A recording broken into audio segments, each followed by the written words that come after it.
U 9. veku Panonskoj niziji vlada srpski vladar Vladislav i vidimo da njegovi dvorjani prelaze kod srpskih vladara južno od Dunava i vraćaju se da ima tu neka vrsta trgovine među tim višim činovnicima. To je jedan narod, jedan jezik, jedna vera. I naravno da su ti isti dvorjani od jednog vladara išli na dvor od drugog vladara, vraćali se do potrebi i tako dalje. Mi znamo da njima više iz rata, jer je došlo do sukoba između Vladislava i Časlava. Zbog tog sukoba koji je bio 865. godine, sredinom 9. veka, mi znamo da je Vladislav vladao severno od Dunava, a Časlav južno od Dunava. Zatim se pojavljuje u Evropi jedno drugo azijsko pleme pod imenom Mađari. Njihova prva pojava u Evropi bila je 862. godine, a ne u Panoniji, nego su otišli gore severnije, upali su u Veliku Moravsku, koju su prilično opustili. U Podunavlje stižu 895. godine. Haraju, pale, žare, jedna totalna barbarska kultura, gdje može se slobodno reći i nema kultura. I u Velikoj Moravskoj 906. godine napravili su veliku pljačku, paljevinu i lom. Onda su pokušali da prodru u državu Otona I kod Nemačkog i onda kod Lechfelda 955. godine Oton ih je porazio i rasterao. Ta mađarska skupina se razbila bila na male grupacije. Oni su u Panoniji sad postali prijatelji sa Srbima. I među Srbima živeli.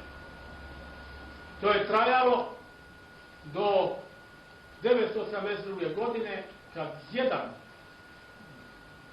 vođa koji je bio Srbin, a koga Mađari zovu Geza, počinje da okuplja ta plemena u neku zajednicu. Oni su bili potpuno razbijeni, raspršeni. On je to nešto uradio, ali nije dovoljno. Posle njega uzima vlast nad Srbima Panonije i nad tim Mađarima Vojko zvani Stefan.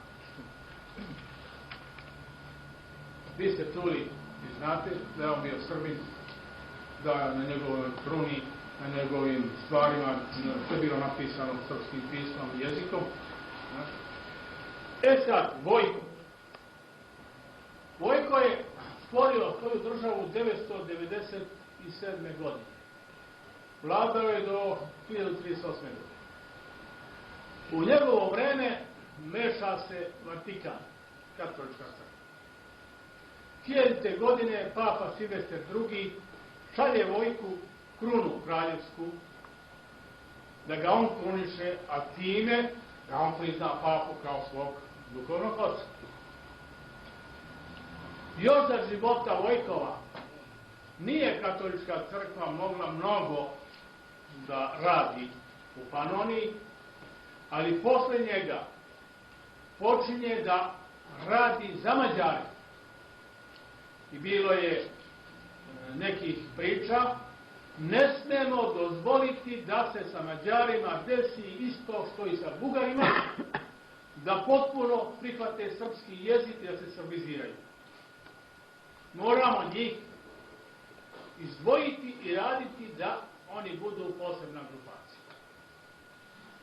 Od tada mi imamo jedno stanje koje je negdje do pojave Turaka bilo snošljivo.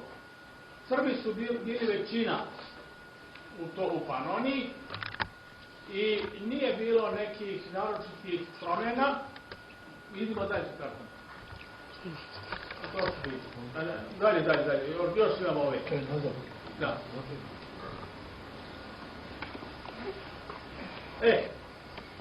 Vidite ovdje.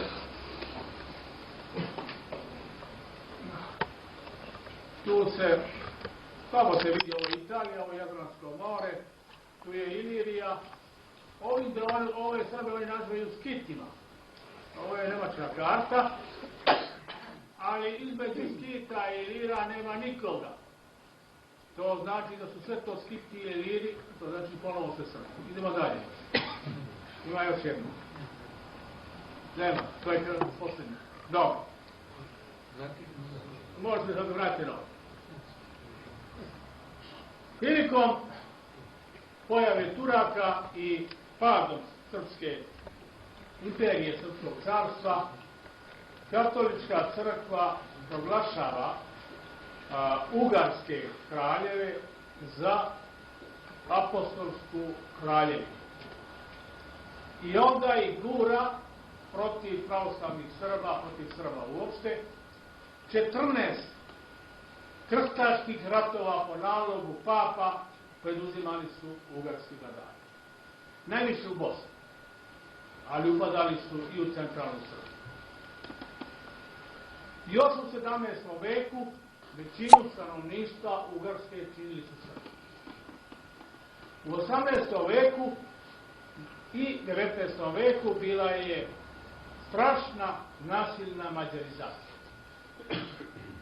Oni su pokušali da stvore svoju većinu stanovništva, jer savjetnik Marije Terezije, baron Mangelstein, kaže da od Segedina do Beograda nema ni jedne katoličke kuće.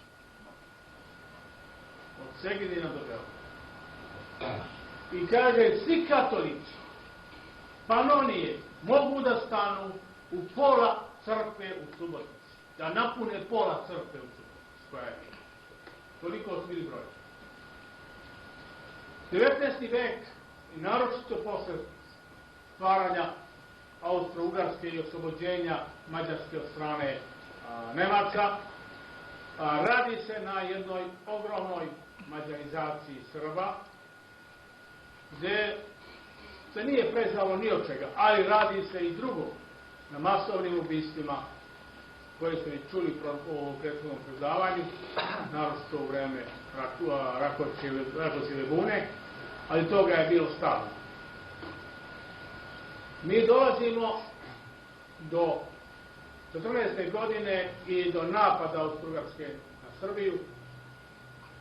Pre toga bio je Berlinski kongres, gde je dat mandat Austro-Ugarskoj da okupira Bosnu i Hercegovinu, gde je Srbima rečeno da nemaju ništa više da traže preko Drine i preko Dunava, gde su sve one povelje i privilegije dokle davate od austrijskih vladara Srbima, dok su im bili potrebni da ih brane od Turaka, sve je to bačeno pod noge i zaboravljeno. I to je dovelo do srpskog ustanka 1848. godine i do stvaranja neke srpske autonomije u Austro-Ugarskoj, koju su oni vrlo brzo ugušili i ugasili. Kad je bilo u pitanju da li će ostati Habsburzi na vlasti u Beču, jer se njihovi partneri Mađari protiv njih bili pobunili, onda su Srbi bili dobri da ih spašavaju. A i braća Rusi su intervenisali 2-3 puta i spasili Habsburge od sopstvenog naroda. Danas, kada se govori o istorijskom pravu,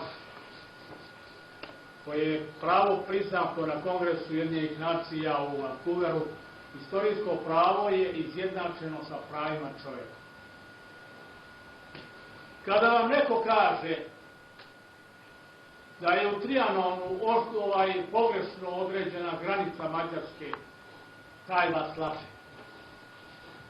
Istorijsko pravo na celu Panoniju je srpsko. Srpska zemlja. Mađari su tu gosti. Mi možemo da tolerišemo neku Mađarsku pod uslovom da ona miruje, a ne pod uslovom da zabada nos u naše poslove i da nam pravi probleme. Jer su oni na našoj zemlji. Naše istorijsko pravo na ovoj teritoriji. Kada vam neko sad kaže da treba se stvara država od državi, zbog neke šačice Mađara koji su većinom Srbi i Slovaci po Mađarini, kažete mu slobodno, neka to ide u Budimpeštu, pa da i tamo. Ja vas pozdravljam, možete vi slobodno da pitate, šta želite, ima ovdje još